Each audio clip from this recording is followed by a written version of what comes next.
Yeah, and then female hormonal profile, add that into the mix. Yeah. You know, during that second part of the cycle, we're burning potentially up to an extra 300 calories a day. Right. Like, just chill. Just chill. I'd like to actually get more into that, just because a lot of my either colleagues or friends that do exercise don't understand that menstrual cycle, don't get the two phases as well. Yeah. So is there a way you can explain to them just how that works? Yeah. So if we're looking at a textbook menstrual cycle, we'll just go with 28 days. We have the follicular phase initially, and then we have the luteal phase. In the middle of that, we've got ovulation, make it day 14. And then period starts on day 1. So I didn't used to know this when I was in high school, like what was day 1? Was it the end of your period? No, the first day you bleed is day 1.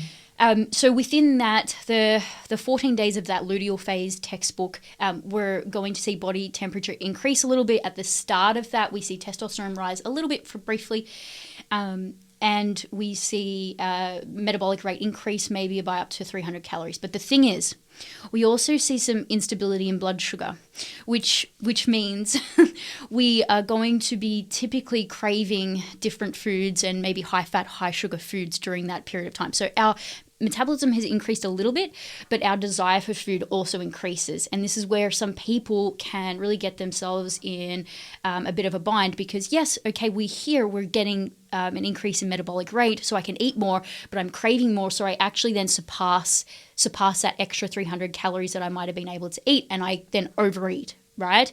So that desire for food in that last 2 weeks can be quite strong, and we can want to eat more than that extra burn that we're getting, okay? So there's also some water retention issues. So we basically get that within two days to about 4 days of our period starting, we'll see our lowest water retention.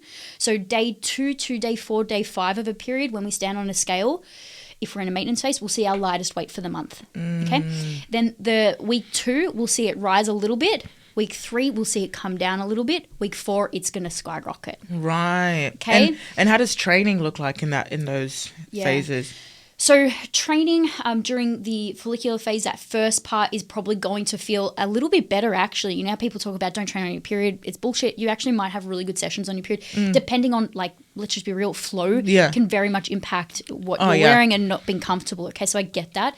But in terms of when we're primed to build, we've got a more estrogen dominant phase in that first follicular phase, which is actually really good for building muscle. Right. Estrogen gets a bad rap. It's really good for building muscle and recovery. Okay, so that's pretty good time to train and to kind of go nuts if you like.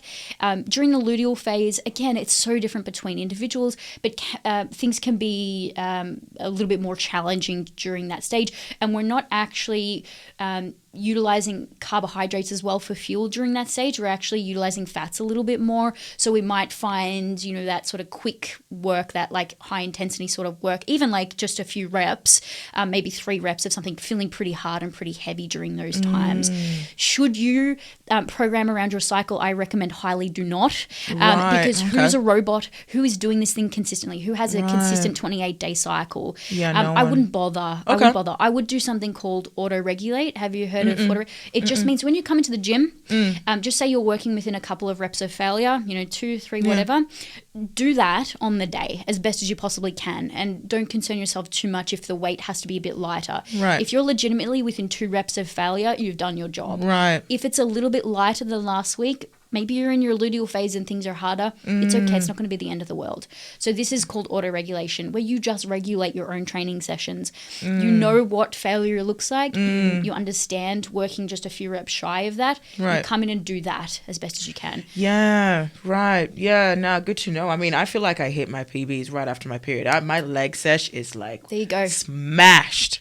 It's so awesome. That's actually textbook. Yeah, that's actually textbook. Not everyone is, and it's okay if you're not. Yeah. So some people might be listening to this and like, oh no, my water retention is here and here and here. Hormonal birth control changes this completely, so it goes out the window.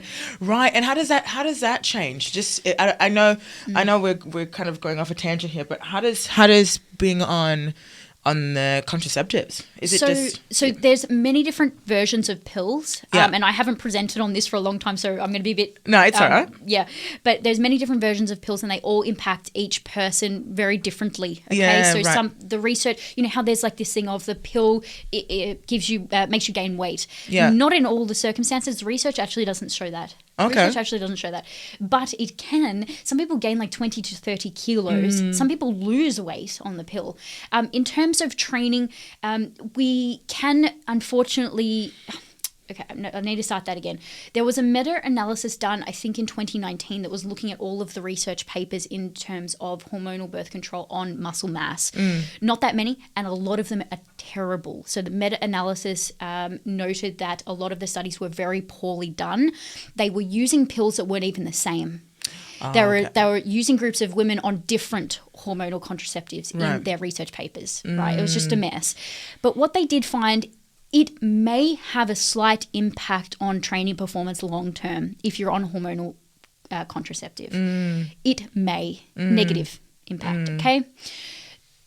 So what I said to my ladies after I was reading this paper was, and listening to people who know what they're talking about in this field, because I'm not specifically qualified medically to deal with this stuff, but I can just read.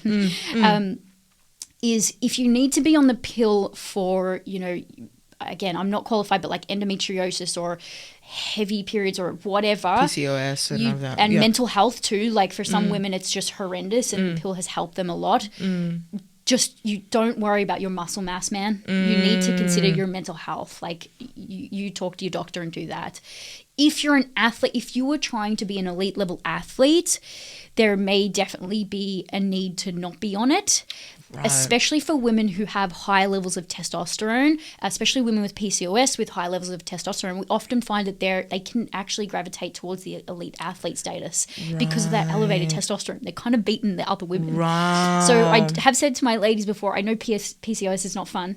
At the same time, you might have a little bit of an athletic advantage here, okay, with that extra testosterone, okay? And there was, this is an anecdotal piece of evidence, but there was a really well-known coach, Lyle McDonald, researcher. He's amazing. He's written a book called The Women's Book. It's amazing.